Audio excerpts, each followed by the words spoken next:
السلام علیکم ناظرین، MR نیوز اسٹوڈیو سے میں ہوں کنزہ تنویر۔ سب سے پہلے نیوز ہیڈ لائنز۔ کوئٹہ کے نواحی علاقے میں محکمہ انسداد دہشت گردی نے کارروائی کی۔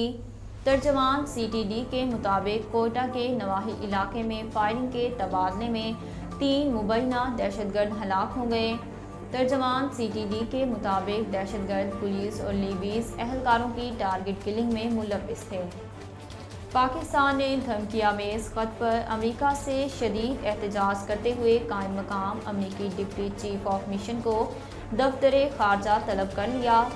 ذرائع کے مطابق پاکستان نے قائم مقام امریکی ڈپٹی چیف آف مشن کو دفتر خارجہ طلب کیا اور اندرونی معاملات میں مداخلت پر شدید احتجاج کیا اور انہیں احتجاجی مراسلات تھمایا۔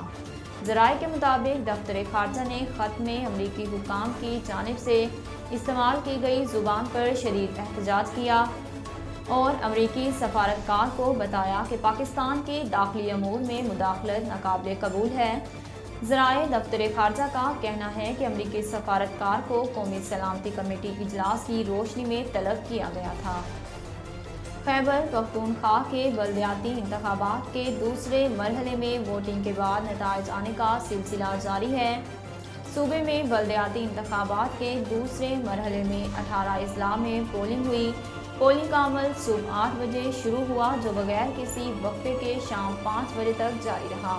پولنگ کے بعد مختلف اضلاع میں ووٹوں کی گنتی کا عمل جاری ہے اور نتائج بھی آنا شروع ہو گئے ہیں۔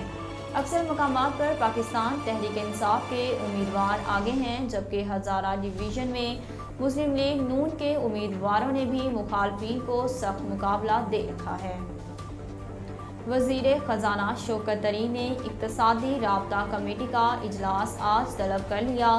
ذرائع کے مطابق ECC اجلاس میں 2 نکاتی ایجنڈے پر غور ہوگا۔ وزارت انفارمیشن ٹیکنالوجی کی SCO کے لیے تکنیکی ضمنی گرانٹ پر غور ہوگا۔ پاکستان نے کپتان بابر اعظم اور امام الحق کی شاندار بیٹنگ کی بدولت آسٹریلیا کو دوسرے ون ڈے میں 6 وکٹوں سے شکست دے کر 3 میچز کی سیریز 1-1 سے برابر کر لی۔ آسٹریلیا کو 349 رنز کا ہدف پاکستان نے 49 اوورز میں 4 وکٹوں پر حاصل کیا۔ کپتان بابر اعظم 114 جبکہ امام الحق 106 رنز بنا کر نمایاں رہے۔ واضح رہے کہ پاکستان نے اپنی ون ڈے کرکٹ کی تاریخ میں یہ سب سے بڑا ہدف حاصل کیا ہے۔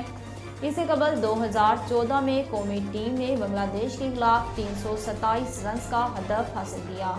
ناظرین اب تک کے لیے اتنا ہی۔ مزید خبروں اور اپڈیٹ کے لیے دیکھتے رہیے MR نیوز۔